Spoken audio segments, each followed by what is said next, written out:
predicarles lo que yo debo escuchar, O sea que me voy a predicar a mí mismo junto con ustedes y teniendo la seguridad de que es la palabra que Dios quiere traer.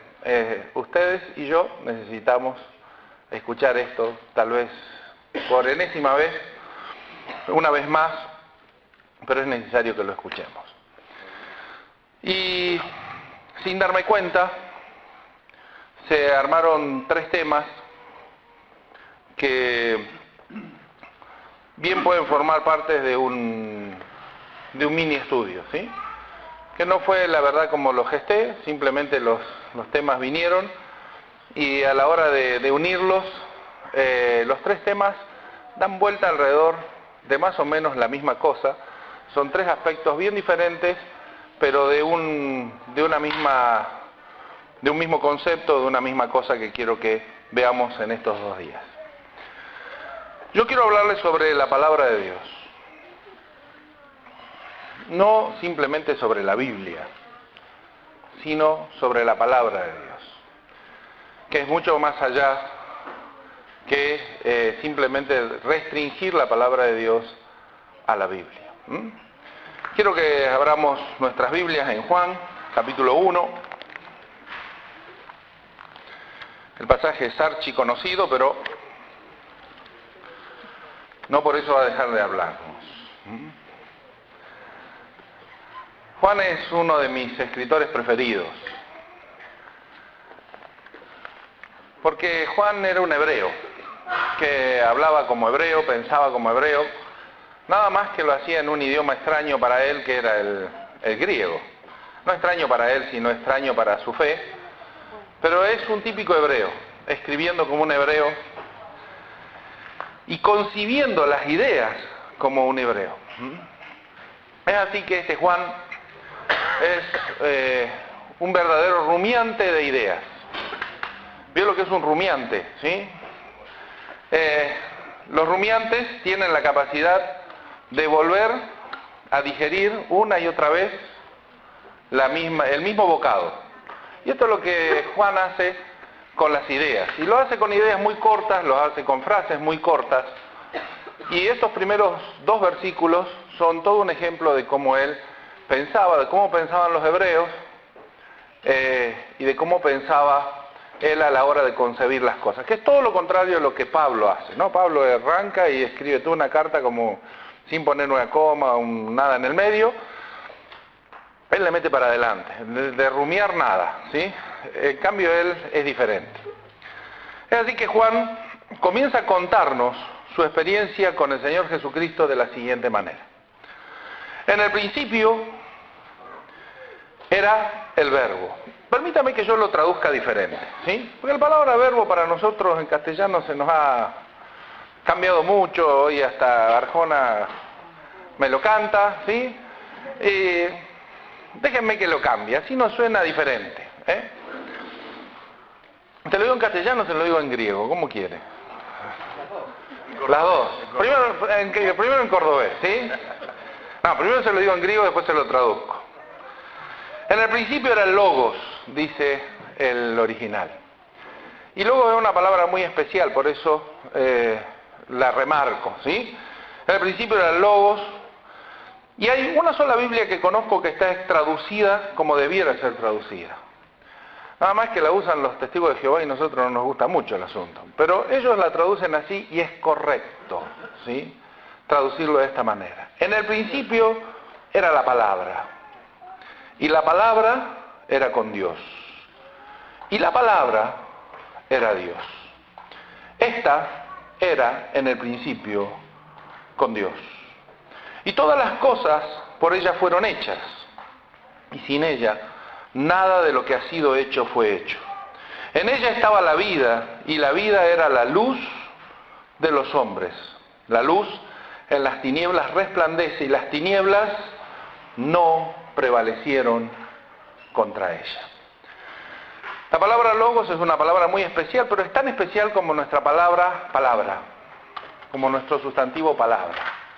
Y significa exactamente eso, palabra. Nosotros, con la idea de darle connotación diferente porque, bueno, así la usaban los filósofos y qué sé yo, lo hemos traducido en verbo.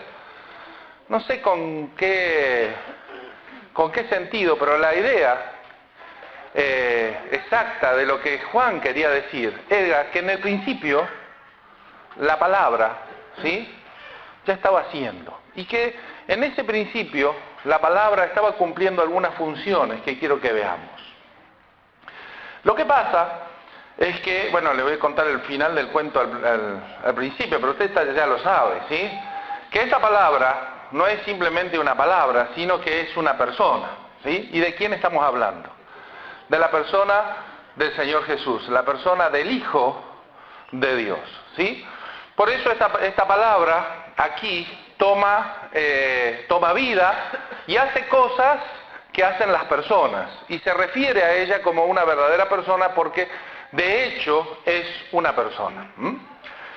Lo primero que dice de esta palabra, que dice que cuando las cosas todavía no eran, esto es, en el principio, ¿sí?, cuando todavía no eran e iban a comenzar a ser, a la palabra ya la encontró existiendo, ¿sí? Si yo tuviera que traducir nuevamente esto para que usted lo entienda diferente o lo entienda mejor, yo traduciría: en el principio ya era la palabra.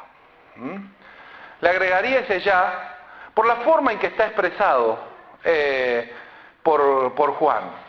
Lo que Juan está queriendo decir es que al principio la palabra no la agarró desprevenida, ni fue creada la palabra en el principio, sino que a todo lo contrario, y 2 o 3 versículos más adelante nos va a decir que todas las cosas fueron hechas a través de ella, ¿sí?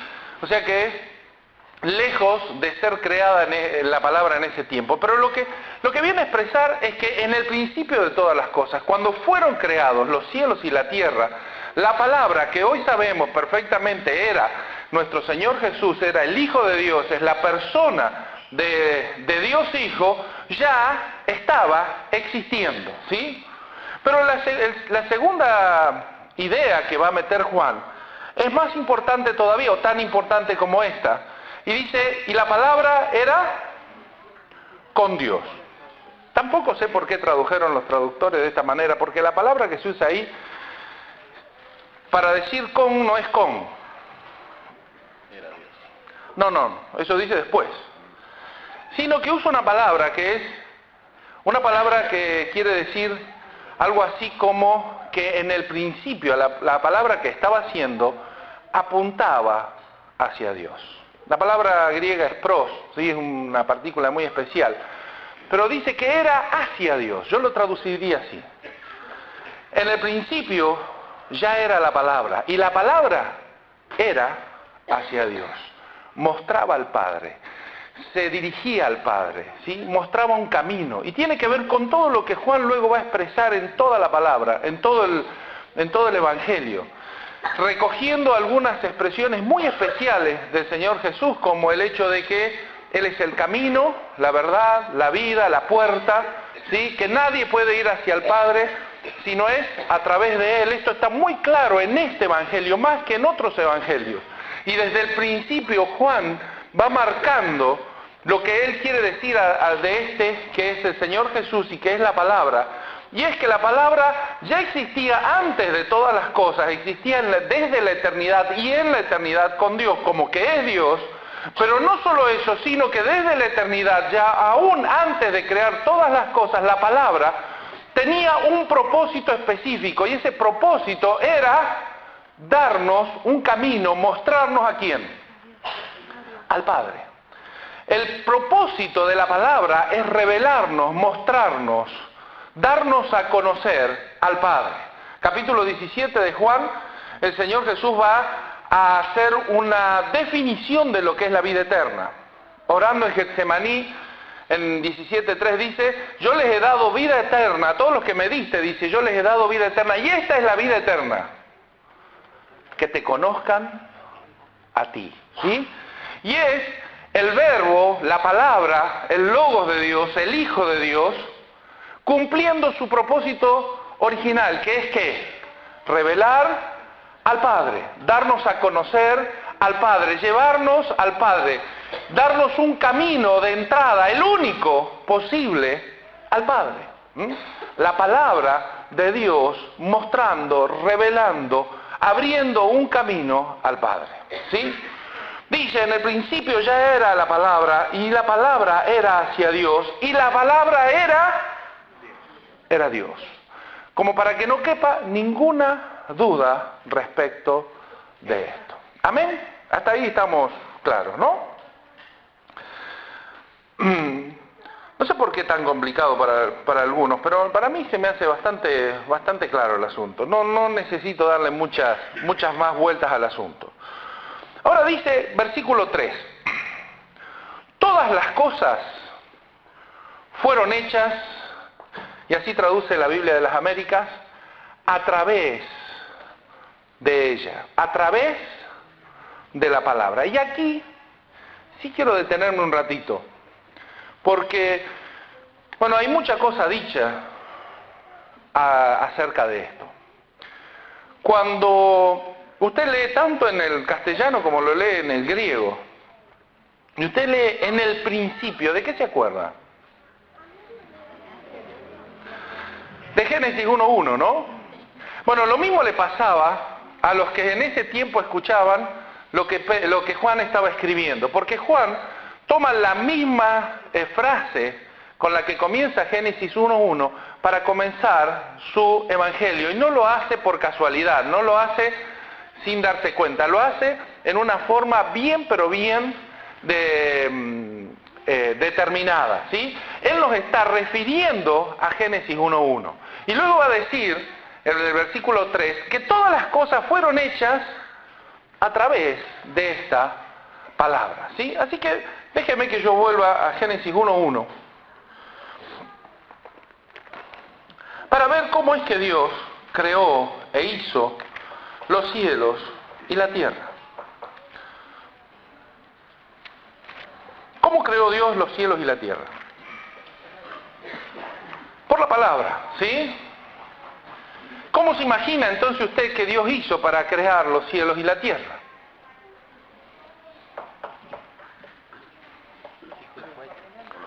Dijo, me dice aquí el pastor, y fue hecho. ¿Amén? Bueno, por lo menos así se nos enseñó toda la vida.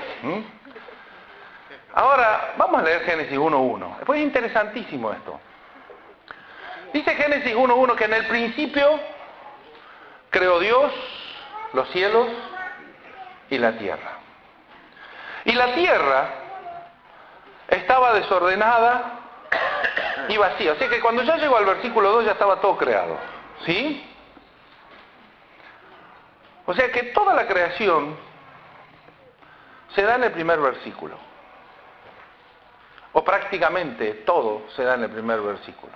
Lo cual concuerda con todas las investigaciones y comprobaciones y mediciones científicas acerca del origen del universo, ¿sí?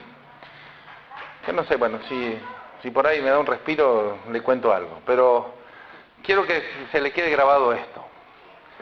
Versículo 2 ya estaba todo creado. Versículo 1 se produce la creación. ¿Me puede decir en qué lugar de este versículo dice que Dios haya hablado?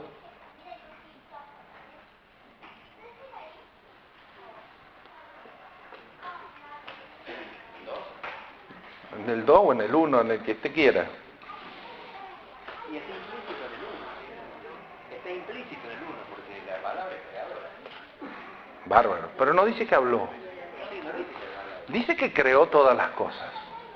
Esto es bien interesante. Yo quiero leerle primero un versículo en segunda de Pedro capítulo 3, versículo 5, para que sepa que yo estoy al tanto de lo que aquí se dice. Segunda de Pedro 3, 5, por si usted lo piensa de mí,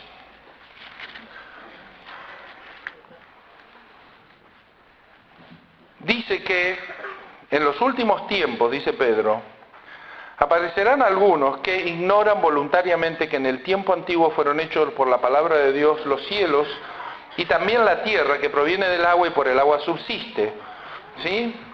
Y dice una cantidad de cosas de estos herejes y qué sé yo. Si usted piensa que yo no sé esto, sí, lo conozco. Y no soy un hereje ni estoy entre medio de ellos, ¿sí? Déjenme salir del asunto, ¿sí? Dice la palabra de Dios que habrá que en estos tiempos quienes nieguen, dice en otro versículo, que esto fue hecho de esta manera por parte de Dios. Ahora, yo conozco eso, ¿sí? Y yo no voy a decir que Dios no hizo los cielos, no creó los cielos y la tierra a través de la palabra de Dios cuando acabamos de leerlo. Pero sí fíjese que Dios no habló. En ningún lugar dice que haya hablado. Y yo no estoy diciendo que Dios no lo haya dicho, no haya hecho a través de la palabra.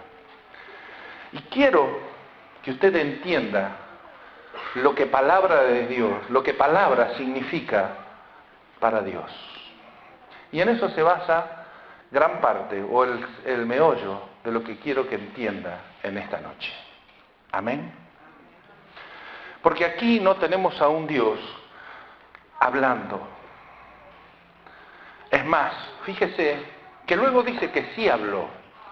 Y cuando Él habló, ya dejó de crear. Comenzó a ordenar las cosas. Al punto tal que llega, versículo 3 del capítulo 11 de Hebreos, ¿recuerda usted? Dice, por la fe, está hablando de la fe, dice, por la fe creemos que fueron...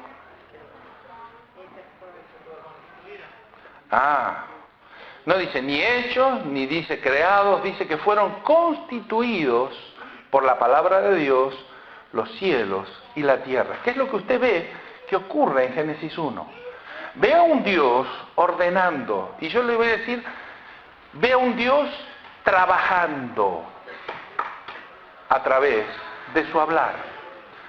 Llega al final del sexto día y se usa la palabra crear solamente 2 veces más. Y es cuando Dios necesitó crear una vida diferente. Y es con los animales y es con el hombre. Lo usa en el primer versículo para crear todas las cosas. Y en ese crear usa una palabra muy especial, porque es la palabra bará del hebreo, que significa que de donde no había, comenzó a haber. Sin necesidad de que haya habido algo antes, comenzó a haber algo diferente. Algo que no puede sacarse por simplemente mezclar 2 componentes anteriores. Eso es crear en este concepto. Y Dios dice que en el principio creó todo. No había nada que mezclar. No había componentes primeros, ¿sí? Donde no había, creó.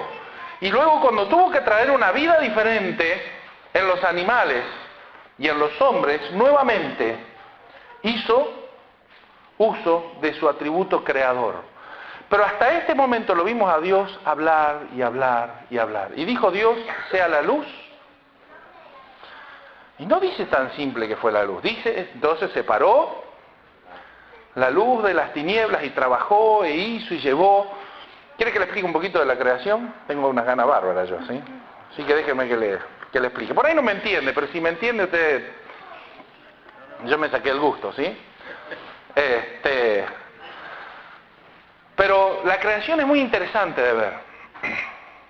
Es muy interesante ver todo lo que Dios hizo. Y es muy interesante de ver lo que los científicos nos dicen hoy acerca de la creación.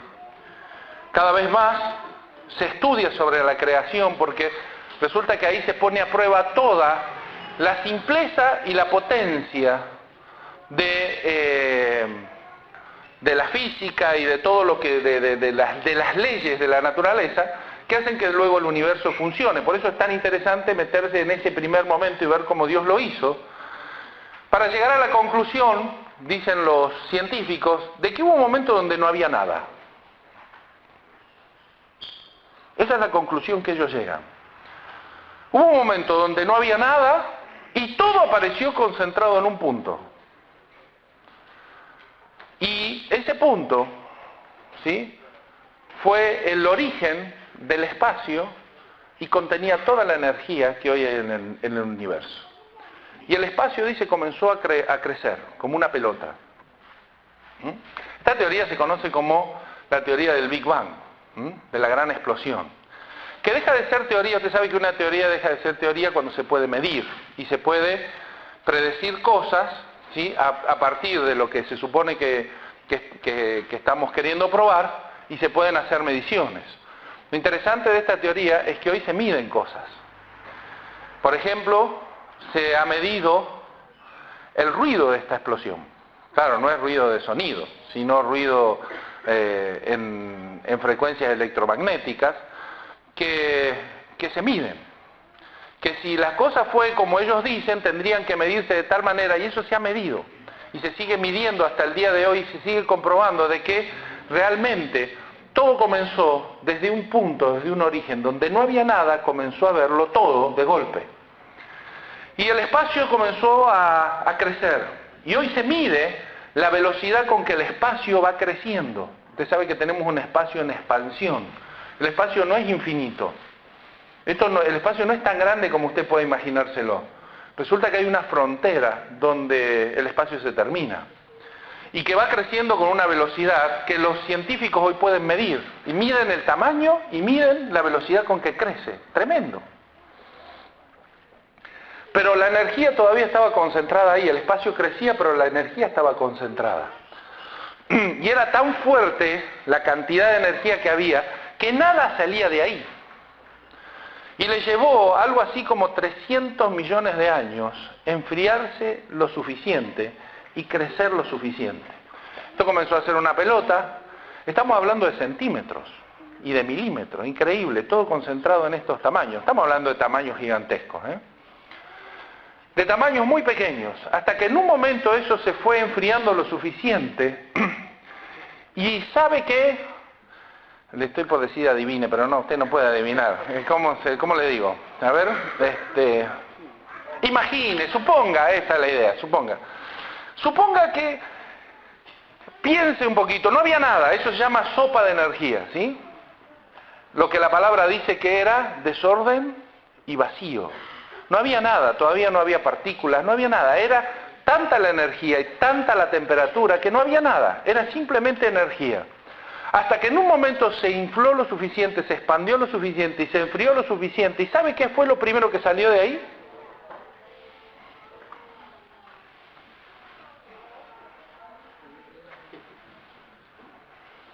No le tengo ganas. Adivine. Es el gusto de adivinar. Adivine qué salió de ahí. No, salió luz. Ni sol salió luz.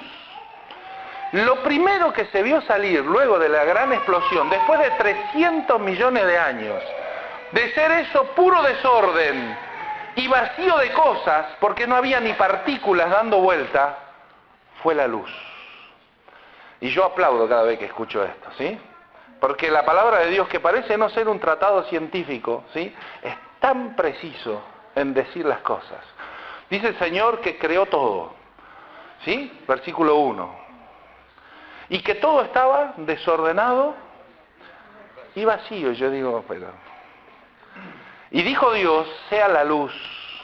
Y separó, dice, porque la luz estaba, pero no podía salir. ¿Sí? Bueno, ese es otro cuento que tendría que estar contándole, pero la luz estaba ahí adentro y no la podía sacar hasta que se enfrió, y dice que entonces separó la luz de las tinieblas, y lo primero que salió fue la luz. Usted sabe que es tremendamente precisa la palabra en cuanto a lo científico y de cómo se fueron desarrollando las cosas, ¿sí? Pero Dios comienza ordenando. Ya no creó la luz, porque la luz estaba ahí adentro, no podía salir, le faltaba enfriarse al asunto, pero todo ya estaba creado y Dios comenzó a trabajar. Pero quiero que a usted no se le grabe más que esto. Dios comenzó a trabajar.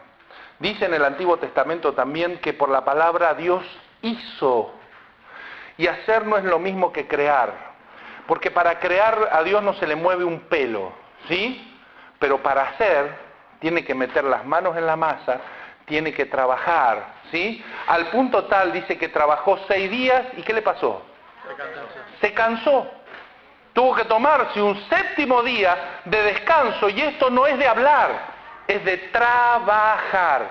Porque para Dios, palabra, y quiero que entienda esto, no es simplemente la dicción de algo, no es la vocalización de algo, no es la expresión hablada, sino son hechos concretos.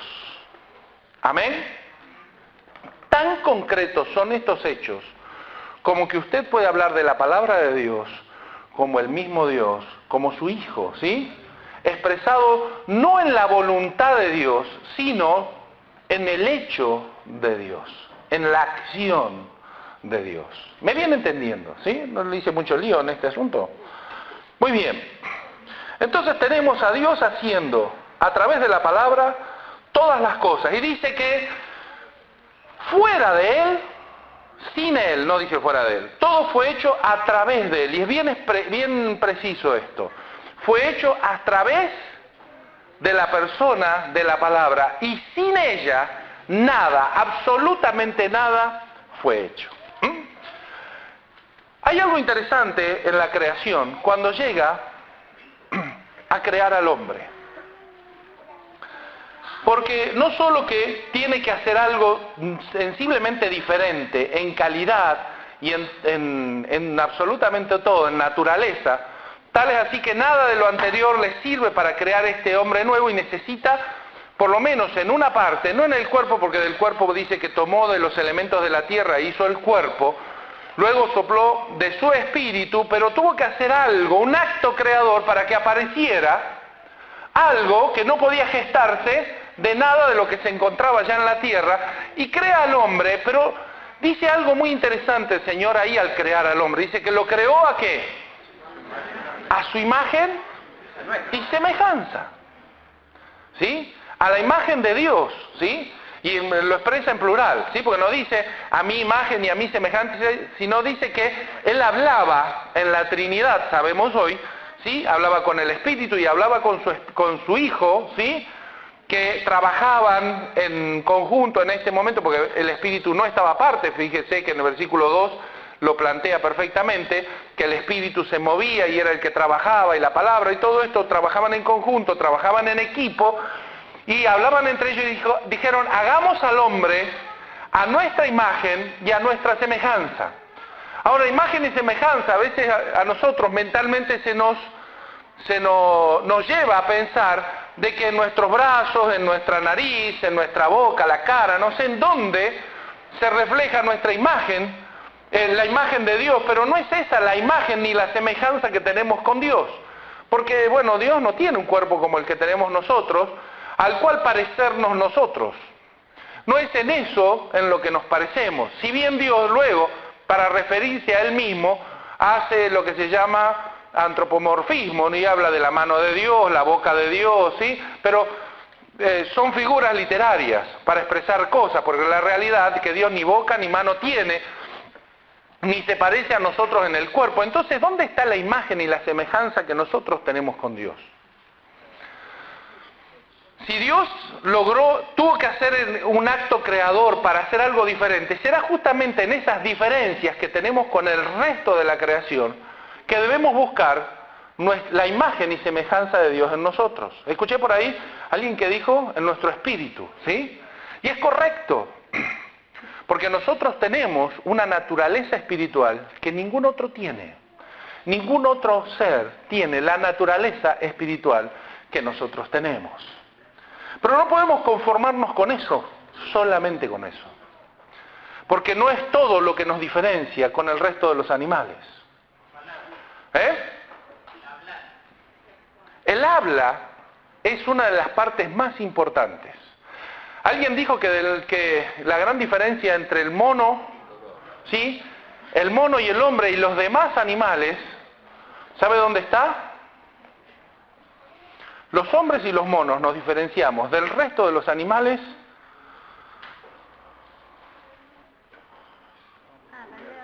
por el dedo pulgar. ¿Sí?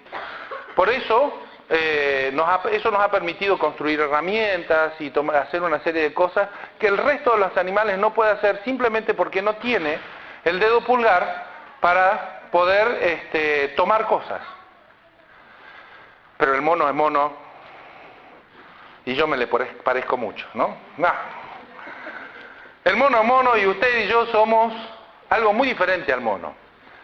Que no somos diferentes del resto simplemente por el pulgar. Porque tenemos otras cosas en nuestra naturaleza y en nuestro comportamiento que ningún otro animal puede tener. Una es nuestra condición espiritual y otra es nuestra capacidad de concebir ideas y expresarlas a través de la palabra. La palabra en nosotros hace la gran diferencia con el resto.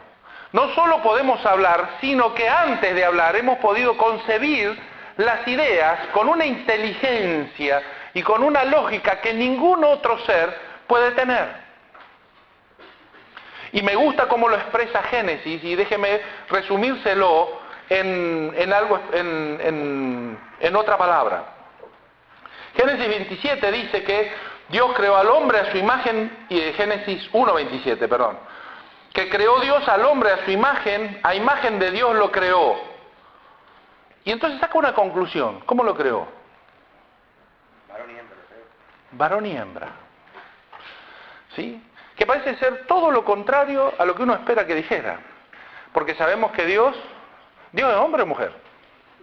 Tiene feminidad y masculinidad. No tiene ninguna de las dos, ¿sí? O tiene las dos, como usted quiere verla, pero Dios no tiene sexo.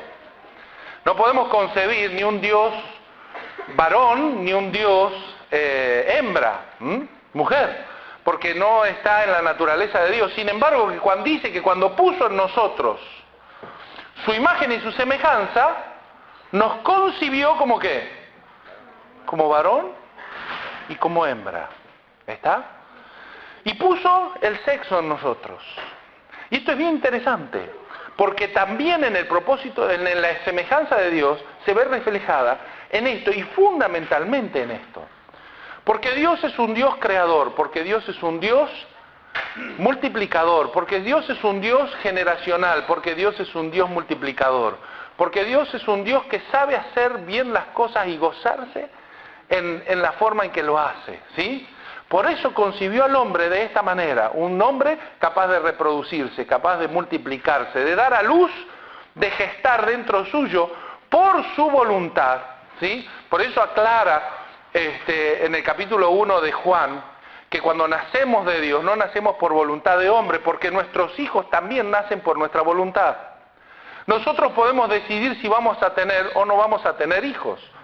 Que Dios a su vez pueda decidir sobre nosotros si nos va a dar o no nos va a dar, es otro tema aparte, pero está nuestra voluntad también en el medio, porque usted no tiene hijos por accidente, ni por contagio, ¿no?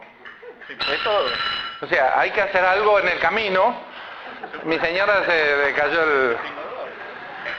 Anita se puso nerviosa.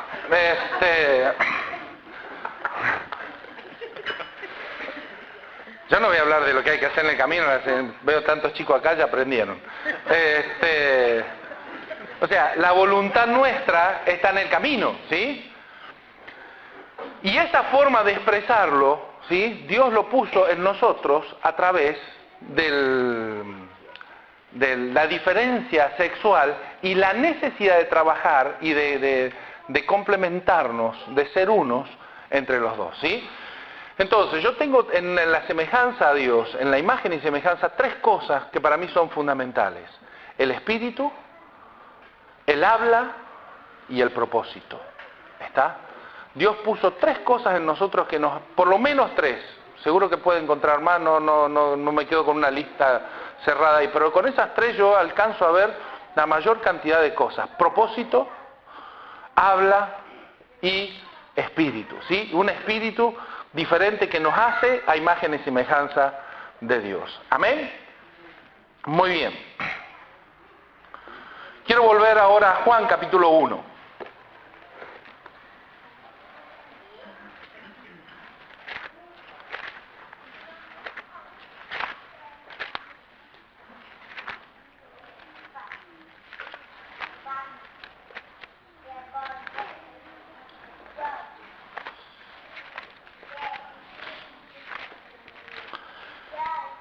Juan nos marca quién era el verbo. Pero versículo 14, luego de explicar que vino Juan y de lo que pasó con la palabra, que es bien interesante de ver lo que pasó con la palabra y las tinieblas, lo que pasó con la palabra y los judíos, y lo que pasó con la palabra y los que le recibieron.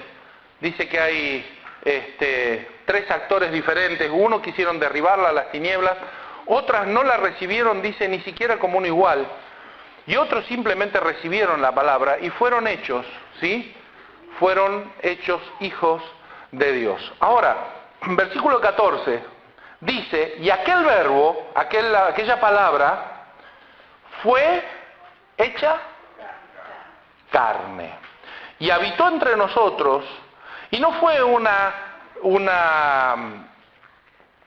encarnación así nomás, sino que dice que fue una encarnación, ¿de qué manera? Gloriosa.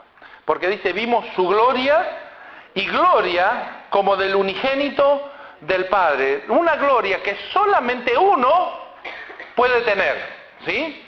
El unigénito del Padre, llena de gracia y de verdad. Amén. Entonces, fíjese lo siguiente. Tenemos al Padre, tenemos su propósito, tenemos su voluntad, tenemos a Dios concibiendo absolutamente todas las cosas. Pero a la hora de hablarnos, nos podría haber dejado la Biblia simplemente. Ya había la mitad escrita, o por lo menos en el Antiguo Testamento escrito. Sin embargo, a Dios no le alcanzó con hablar. A la hora de transmitir todo lo que Él quiere transmitir, que está en su palabra, en esa palabra que cuando todo comenzó ya estaba haciendo, en esa palabra que dice que fue necesaria para hacer absolutamente todas las cosas y que fuera de ella y sin ella nada fue hecha, aquella palabra que dice que no solo cumple su propósito, sino que es el mismo propósito, porque también dice que fueron hechas a través de ella, pero también fueron hechas para ella, ¿sí? Fueron hechas por ella y para ella. Ella es la hacedora de todas las cosas, pero es también la razón de ser de todas las cosas, o para el para qué de todas las cosas. Este es Cristo, dice que no le alcanzó con hablar. Al punto tal que tuvo que traer su palabra hecha realidad, hecha carne, en una persona. En una persona. Y a la hora entonces de conocer la palabra, la voluntad de Dios, ¿qué nos queda por hacer? Usted puede comerse la Biblia de tapa a tapa y no conocer a Dios. Se la puede saber de memoria y no conocer a Dios. Y con esto no le estoy diciendo justamente que no lea ni se aprenda de memoria la palabra de Dios. Usted puede aprenderse la palabra de Dios de memoria, pero mire, es una bendición extra. Pero eso no le garantiza que usted conozca a Dios. Porque realmente la palabra que me lleva a Dios, ¿quién es? Es Jesús. Porque no alcanza con la palabra escrita. Es más, ¿usted cree que esta palabra es perfecta? Esta palabra, la que tengo aquí, ¿es perfecta? No, yo sí, creo que sí. Yo creo que es inspirada por Dios, es perfecta de tapa a tapa. Hasta los mapas de mi Biblia son perfectos, ¿sí? Es perfecta. Pero no es completa.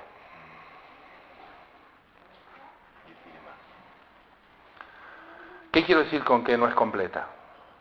Es que no tienen todo lo que Dios es. ¿Usted cree que Dios está encerrado aquí en este libro?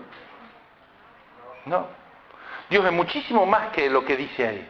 Hay mucho más por descubrir que lo que hemos vislumbrado de Dios. Dios es infinitamente grande para estar en unas pocas páginas y en un libro. En un libro que dice el mismo Juan, no alcanzó a retener todos los hechos del Señor Jesús, porque de quererlo escribir, dice, no alcanzarían los libros del mundo para reflejar todo lo que Él dijo e hizo. Entonces, ¿cómo? En 3 años. ¿Sí? En 3 años. En 3 años hizo todo eso. Entonces, la única cosa que a mí me queda para conocer a Dios, ¿qué es? Conocer a aquel que es toda la expresión de Dios. Tener una experiencia con aquel que es toda la expresión de Dios. ¿Qué es quién? El Señor Jesús. Amén. Fíjese lo que pasa con Juan.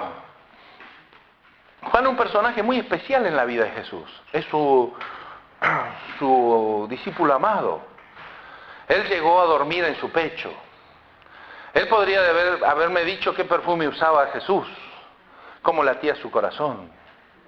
Nos podría haber dicho por lo menos qué ojos tenía, si usaba pelo largo, pelo corto, si usaba barba, si no lo usaba, ¿sí? Para que no se confundan ni se peleen los cineastas o los pintores de todas las épocas, ¿no? Que ahí andan pintándolo y poniéndolo rubio, de ojos celestes, pelo largo, pelo corto, todos no se ponen de acuerdo, ¿sí? Cuando lo que sí sé es que la palabra de Dios dice que bonito no era, porque no había en él, dice, hermosura para que no se lo desee de esa manera, ¿sí? Así que yo me lo imagino como un judío morochito, medio feucho, narigón, de esos que están en el 11, así. Sí. Ese tiene que haber sido el Señor Jesús. Un hombre normal. Un hombre normal de ese tipo, de esa época. De la Pasión y el otro son muy bonitos para vender póster, pero que se parezcan al Señor Jesús, seguro que no. Seguro que no. Ahora, Juan no me podría haber dicho todo eso. Sí. Es más, me dice, todo lo que vieron nuestros ojos, palparon nuestras manos, eso le queremos contar. Y uno se sienta y se prepara y ahora viene la gran revelación de cómo es. Y lo único que Juan dice, vimos su gloria, y gloria como del unigénito. Lo que Juan está diciendo, ¿qué es? Mi amigo, si vos querés conocerlo, hay una sola forma, y es teniendo esa relación con Él. Esto es conociéndolo, no de oídas, no porque me lo cuentan, no porque me lo describen, ¿está? Sino entrando en una relación con Él. La palabra desde siempre fue, pero es una persona. La palabra desde siempre fue, pero no es un concepto. Quiero que me entiendan esto. La palabra de Dios es Dios mismo, no es un concepto de Dios. No es simplemente lo que Dios dice de sí mismo, sino es cómo Dios lo dice, que es mucho más. Y Dios no lo dice hablando, lo dice siendo. Porque ni siquiera fue simplemente haciendo, que es haciendo, pero sino que siendo, porque no mandó a otro para que sea la palabra, sino que fue Él mismo siendo la palabra. Hasta ahí me entendió, ¿sí? O por lo menos, ¿sí? Me viene captando. Entonces quiero que pensemos en lo siguiente. ¿Qué es lo que el mundo espera de nosotros?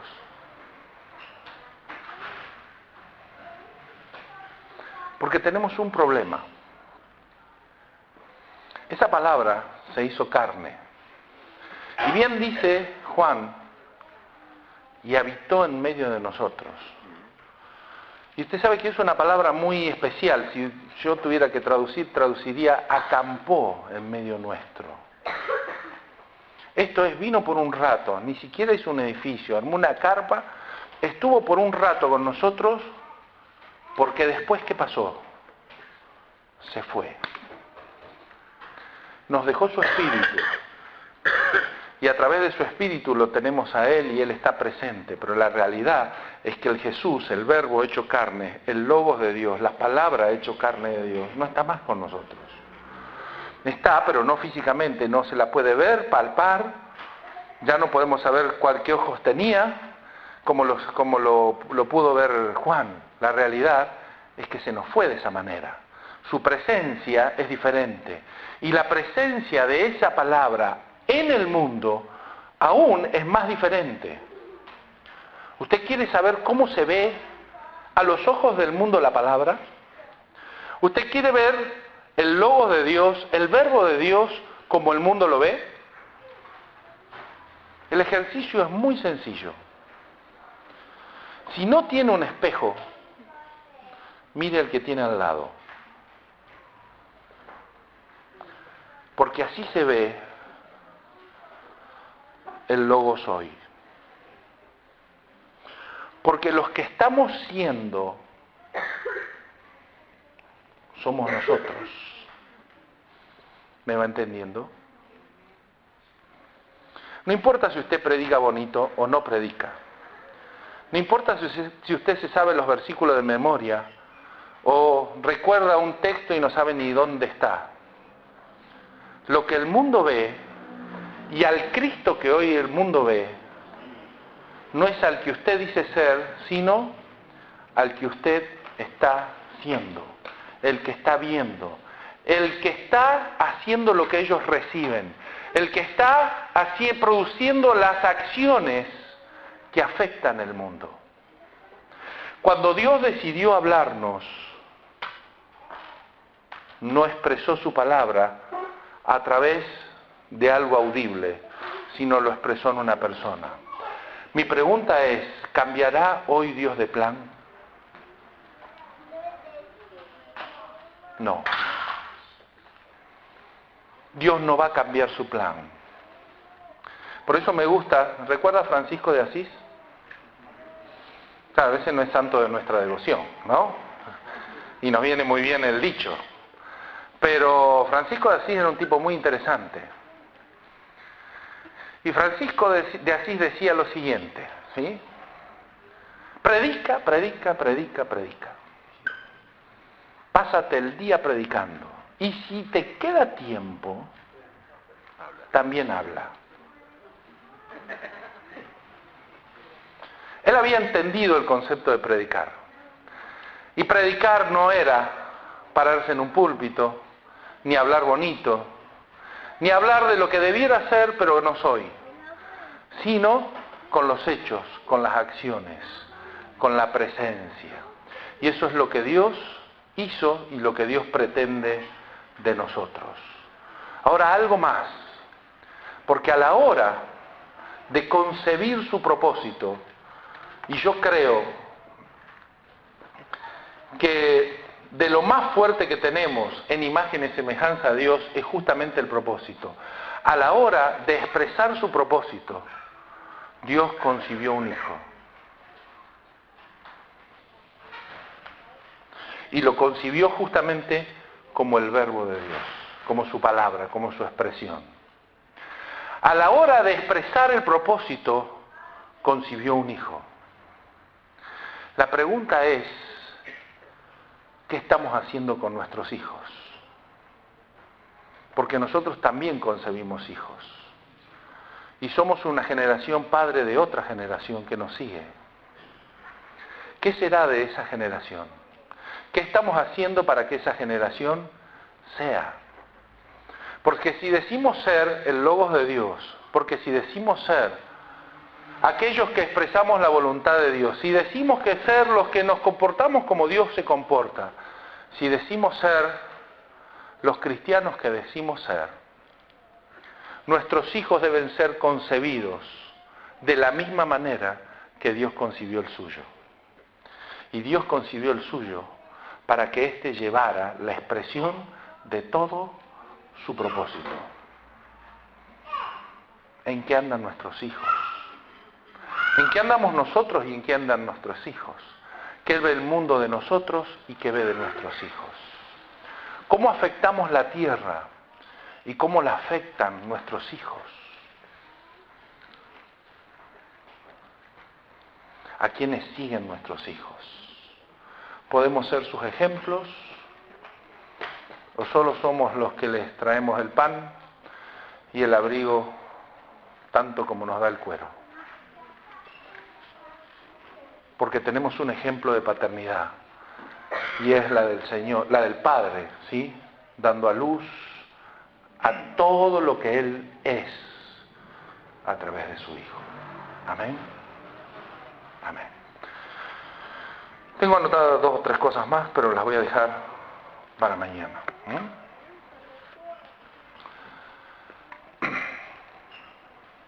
A la hora de hablar, Dios cerró la boca y decidió ser. Amén. ¿Cómo expresaremos lo que Dios quiere decir a través de nosotros?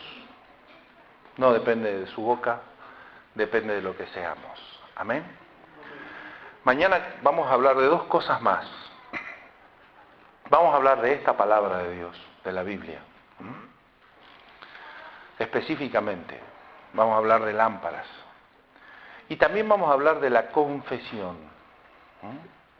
de lo que significa confesar. Una doctrina que en el siglo XX se aprendió mucho de los pentecostales y que la hemos usado de diferentes maneras. que tienen que ver con esto de hablar, y a veces hablar de más. Porque hay una forma de confesar, ¿sí? Vamos a hablar de la confesión también, ¿sí? La verdad es que no los había unido los tres temas, pero ahora que los pongo en conjunto, tienen que ver con una sola cosa. Con lo que usted y con lo que yo necesitamos escuchar. Amén. Espero que esta palabra le bendiga. Quiero orar por usted. Ponemos de pie.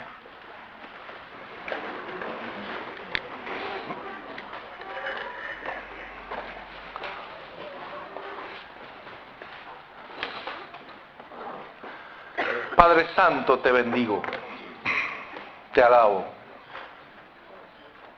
exalto tu nombre, tu presencia, el estar, Señor, en este lugar. Te doy gracias porque nos hablas,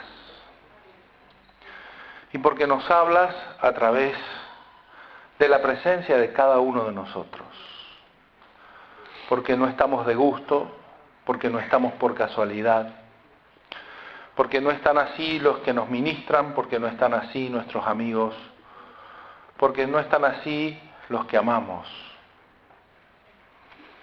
porque tenemos propósito, porque hay propósito en cada uno de nosotros. Te alabo, te bendigo. Señor, me preocupa lo que estamos siendo para el mundo. Y no me preocupa como una acusación, sino me preocupa para cumplir propósito, para ser mejores, porque no me conformo con lo que somos, porque no me conformo con lo que hacemos, porque quiero más, porque los resultados están a la vista y todavía no hemos concretado lo mejor. Todavía no hemos alcanzado los mejores logros. Señor, dice tu palabra, que tú pones en nosotros el querer como el hacer. Te pedimos que tu voluntad esté en nosotros, movilizándonos en cada momento para transformarnos. Que pongas en nosotros el deseo, la necesidad, esas ganas, Señor, de hacer, irrefrenables, de ser lo que debemos ser, de no entretenernos, de no mirar para donde no debemos mirar, y poder hacer las cosas como tú las haces, gozándote, siendo verdaderamente felices, bendiciendo y siendo de bendición. Como debemos trabajar en todas las cosas, con propósito, con plan. Eso queremos ser. Queremos ser, Señor, dignos representantes de lo que Cristo es sobre la tierra. Queremos ser Cristo sobre la tierra. Queremos completar su tarea. Queremos completarla en nuestra familia, queremos completarla en nuestros hogares, queremos completarla en nuestros barrios, queremos completarla en nuestros lugares de trabajo. Queremos completar la tarea, Señor, en nuestra ciudad. Queremos completar la tarea en nuestro país, hasta ver esta tierra cambiada, bendecida, floreciendo bendición, prosperando, Señor, en todas las cosas, hasta que veamos los cielos cambiados, los aires cambiados, tu nombre exaltado, tu nombre en el lugar que le corresponde, y nosotros siendo lo que debemos ser. Señor, hay muchas cosas que distraen nuestra atención y que intentan sacarnos del camino. Y en esto consiste la batalla.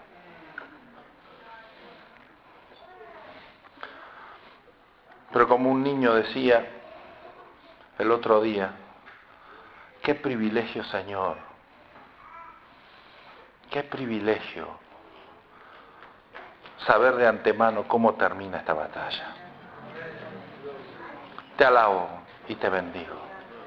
Bendigo, Señor, en este momento a cada uno de los que aquí estamos. Que tu palabra haya entrado sin confusión, con claridad, a cada uno de nosotros. Que nos permita producir un cambio para ser hacedores y no solo oidores o repetidores de tu palabra.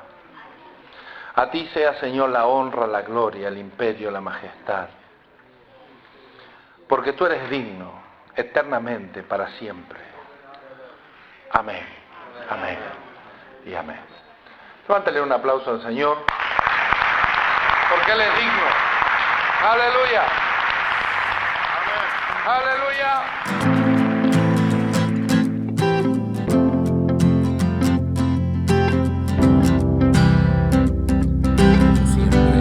Este y otros estudios puedes encontrarlo en nuestro canal de YouTube Bíblicamente o en nuestro podcast ¿Y ahora qué hacemos con esto?, que puedes encontrar en las plataformas habilitadas como Spotify, Google Podcast, Apple Podcast y otras.